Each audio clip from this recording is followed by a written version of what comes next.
Aidha, nachukua fursa hii pia bila kuathiri hatua zozote zinazoendelea kutoa pole sana kwa wananchi waliofiwa, kupoteza ndugu, jamaa na marafiki, na wale waliopata madhara mbalimbali ikiwemo uharibifu wa mali uliotokana na changamoto za uchaguzi mkuu wa Oktoba 29. Na ni imani yangu kwamba Mungu atatuonesha namna bora ya kutoka katika changamoto hii tukiwa wamoja zaidi. Nawapongeza kwa dhati kila mmoja wenu kwa kufanikisha hatua hii muhimu. Safari yenu hadi leo imejaa bidii, uvumilivu na kujitolea. Leo mnaungana rasmi na safu ya heshima ya mawakili wa Tanzania, jumuiya ya watoa huduma ya kisheria yenye wajibu mkubwa katika kuhakikisha haki, usawa na ulinzi wa katiba vinadumishwa. Chama cha Wanasheria wa Tanganyika kinaendelea kujivunia mafanikio tangu kuanzisha kwake takriban miaka 70 iliyopita. Ni miaka ya mafanikio yaliyotokana na juhudi na uongozi wa wanachama wake waliotangulia na waliopo. Hivyo kuapishwa kwenu leo ni sehemu ya kuendeleza urithi huo na kuandika ukurasa mpya wa uongozi na uwakili wenye tija kwa taifa letu. Ndugu zangu, katika siku hii ya kihistoria, naomba niwape nasaha chache au nyingi zifuatazo. Kwanza, jambo la kwanza la kufahamu kwamba uwakili ni wito wa kuhudumia jamii, sio kazi ya kawaida.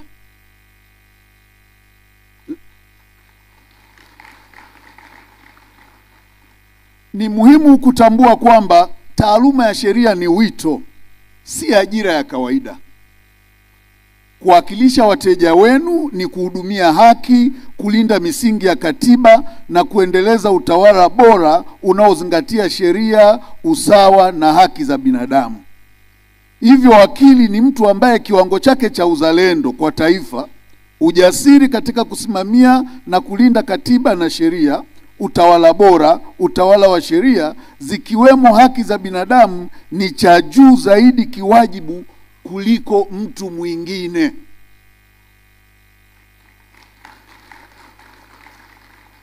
Hapa mnatoka mahakimu, wanatoka wanasheria wa serikali, mnatoka maprosecutor, mtatoka mawakili. Unaposhika karatasi kufanya kazi, jua unafanya kazi hiyo ukiwajibika kwa Mungu, na ifanye kwa kiwango kama kwa ubora ambao hutaufanya tena, na Mungu akikuuliza utasema that is the only best thing I can do. Jambo la pili, mawakili ni nguzo katika jamii. Jamii inawaona ninyi kama walinzi wa haki, uadilifu na ukweli. Mnapaswa kuwa tayari kuhudumia umma katika mazingira yoyote, yawe mazuri au magumu, bila uoga, hofu, husda wala upendeleo. Nipende kuwakumbusha pia mnalo jukumu kubwa la kusimamia utawala wa sheria, haki za binadamu na utawala bora kwa mustakabali wa maendeleo endelevu na ulinzi wa rasilimali za taifa. Tunaweza tukawa na majeshi yenye kila aina ya silaha. Tunaweza tukawa na makombora. Ukishakuwa na mawakili vilaza, taifa hilo litapigwa na kila mtu. Siku hizi watu wanagombana kwenye karatasi, kwenye mikataba ya kimataifa, kwenye namna ya kuikamata dunia kibiashara, kiuchumi. Tuna wajibu mpana wa kuelewa kwamba sisi, yani wewe ni bondia. Unajua football tunasemaga kuna teamwork. Mnashirikiana, mnakuwa 10, 12, 11, 12 refa akiwa upande wenu, 11. Lakini unapokuwa wakili ni sawasawa na jeshi, lakini la mtu huyo aliyetumwa na taifa lake. Popote unapokwenda, do the best of what we can for your nation. Huo ndio uzalendo tunaotarajia kutoka kwako. Ukiwa mbele ya hakimu, fanya tafiti, jiandae, wasilisha, ambapo hata ukitoka utamfanya hakimu wa tabasamu na atamani kesho uje kuendelea. Vivyo hivyo kwa jaji na kwa maafisa wengine unapofanya kazi zetu. Unaposhauri viongozi, shauri kwa ukweli bila hofu. Nimefanya kazi kidogo, kuna wakati unaletewa faili unaambiwa, nadhani uandike hivi. Mwambie hapana, hebu hicho unachotaka andika kwa maandishi. Alafu wewe ikifika cha kwako, fuata sheria, katiba, miongozo na kanuni zinavyokutaka to the letter. Jambo la pili, uadilifu wenu ni mtaji kwenye hii kazi mnaofanya. Lazima mjue, uadilifu wenu ni mtaji. Sifa na tabia njema ni hazina isiyopimika. Uaminifu kutoka kwa wateja, mahakama na jamii unajengwa kwa muda mrefu, lakini unaweza kuporomoka kwa kosa moja. Napenda kuwaasa kudumisha uadilifu kama dira yenu ya kitaaluma, pamoja na kuzingatia maadili kwa mujibu wa sheria. Wakili sio mtu wa ovyo ovyo. Tunaelewa mmepitia law school, mkapita huku. Lakini kama ilivyo chujio ya chai, kuna wakati vipunje vya majani yale yanadondoka kwenye chai.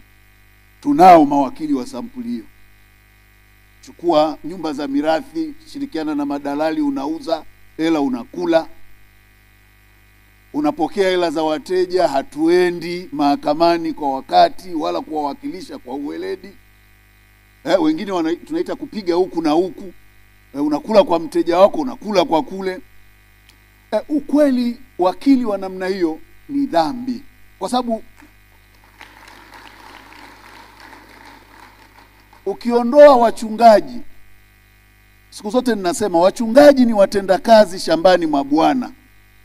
Sisi ni delegatus wa Mungu kwenye kutoa haki, ni juu ya watendaji. Kwa hiyo kiwango chetu cha uadilifu kinatakiwa kiwe juu zaidi ya watumishi wote unaowaona duniani.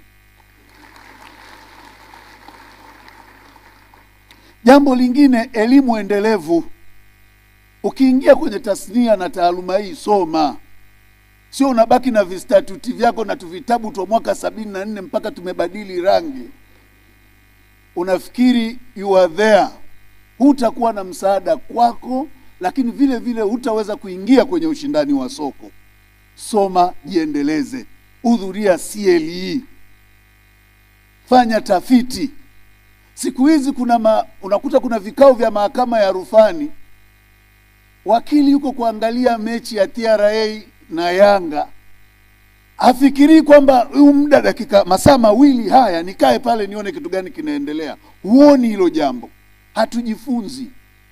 Ndio maana wakati fulani tunashindwa kuzishauri mahakama au kuzishawishi mahakama vizuri, kwa sababu we are so damn closed. Yaani hujui chochote wakili, unanyenyuka na ka authority kako ka mwaka 44 ambako ni so irrelevant. Alafu mwisho tutabaki kulaumiana. Soma, jiandae na ukubali kwamba hujui kila kitu. Uliza kwa walio kutangulia.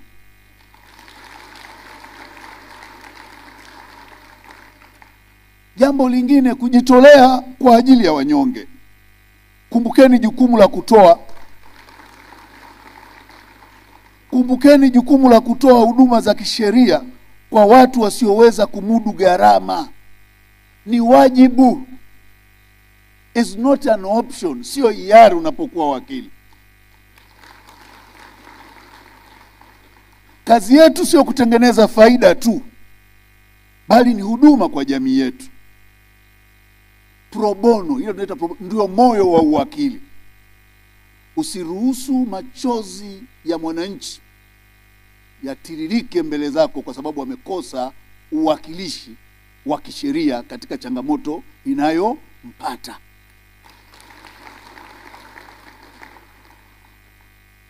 Tambueni na kuheshimu mahakama.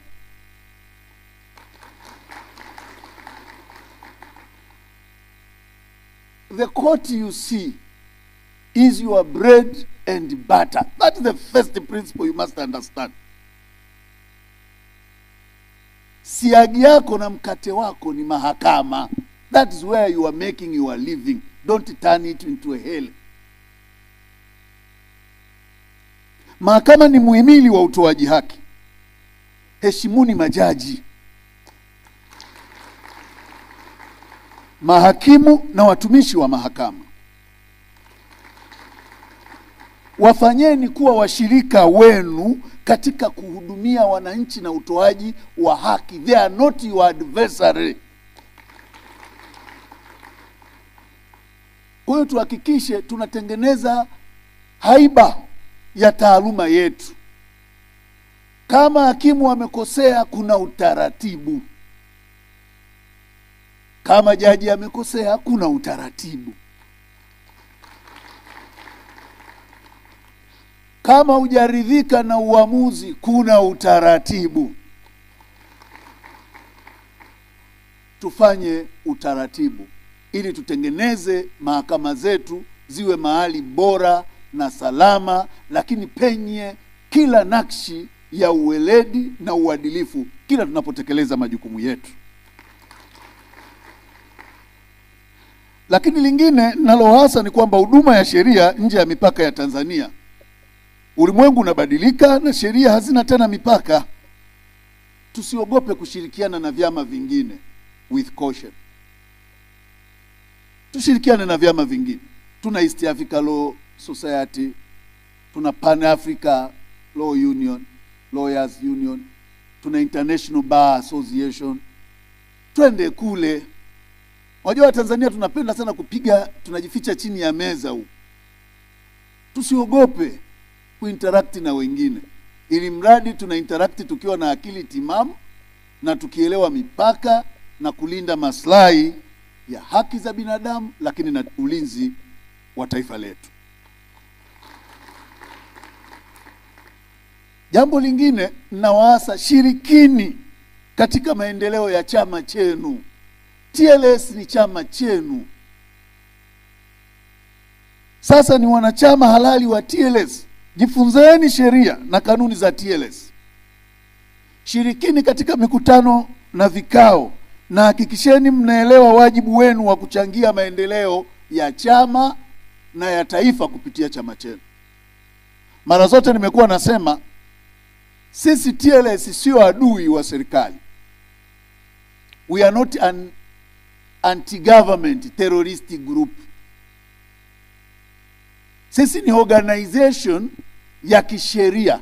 Tuna wajibu wetu chini ya kifungu cha 4 cha kusimamia sheria, utawala wa sheria, utawala bora, haki za binadamu na kuishauri serikali. Kwa hiyo ni wajibu wenu kuwa na maadili ya kukipenda chama chenu. Na hata chama chako kinapotoa jambo ambalo sio sahihi, fuata utaratibu wa kuwaona viongozi na kurekebisha. Siku hizi tuna vijana wengi sana, nimeona kwamba chama kinaweza kikatoa utaratibu na wenyewe wanaanza kujirekodi, kila mmoja anatoa utaratibu wake. Kanuni za TLS ukizisoma kimya kimya ni kama chama cha wachawi hivi. Ukitoa siri zetu tunakuua kitaaluma. Will take you out. Hatuwezi kula mtu afu katoa siri zetu. Maana yangu ni nini? Kwamba TLS ni taasisi ya kitaaluma. Tunapotoa maelekezo au misimamo ya kitaaluma ni misimamo ya kichama.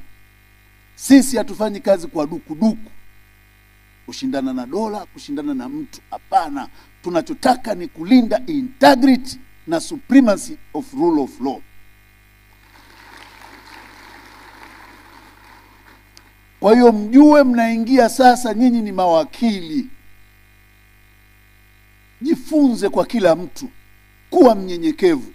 Kwa sababu kuna wengine akifika pale mahakamani anafikiri karani wa mahakama hajui. Mimi nilichojifunza, makarani wanajua mambo mengi sana kuliko sisi mawakili. I don't know if you understand that. Unaweza ukafika pale na kuambia umekosea hapa, hapaendi hivi, usivimbishe kwamba una certificate umepewa na jaji mkuu. Rudi kule, tulia, jifunze kwa kila mmoja. Ukifika mahakamani umekuta senior, wapishe, ndio utaratibu, kwa sababu unaendelea kujifunza. Sasa unakuta mtu anasema Mimi nafahamiana na karani tu, nikifika pale namkonyeza na waacha wale sini wamezubaa kwenye korido. Tunaposema twende kwa kufuata seniority ni kwamba senior anapomuaddress judge, anamuaddress hakimu, unajifunza kitu cha kufanya. Ndio maana saa hizi courtesy hakuna. Unamkuta wakili wakati fulani unajibizana na hakimu, utafikiri kikundi cha wavuta bangi. Ni kwa sababu hamtoi fursa ya kujifunza. Na always kwenye sheria ni kujifunza. Understand there is a seniority. Mkubwa anajifunza kwako, lakini na wewe tayari kujifunza na kuwa mnyenyekevu wakati wote. Sheria na maendeleo ya taifa. Chukueni wajibu katika kukuza uchumi wa taifa.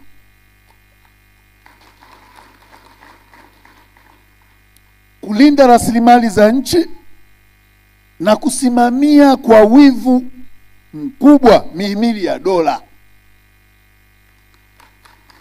ambao ni serikali, bunge na mahakama. Wajibu wako mkubwa, hakikisha mahakama haichezewi na ina heshima na staa yake wakati wote. Kwa sababu tukiruhusu mahakama watu wapoteze imani kwa mahakama, we are doomed.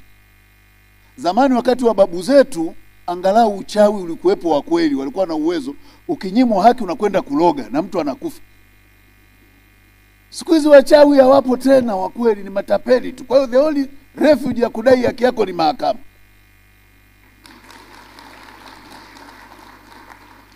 Tukiharibu hii, tutalia machozi na kusaga meno na hatutapata mtu wa kutubembeleza. Kwa hiyo kunapotokea mazingira yoyote ya kudiscredit utukufu, sizungumzi utukufu wa Mungu, utukufu wa kimahakama, ile integrity ya kimahakama ambalo ni eneo letu la kazi, yoyote anayetaka kufanya tumkemee kwa nguvu zote bila kumuogopa, na tumwambie kwa maneno makavu, stay away from the integrity of our court.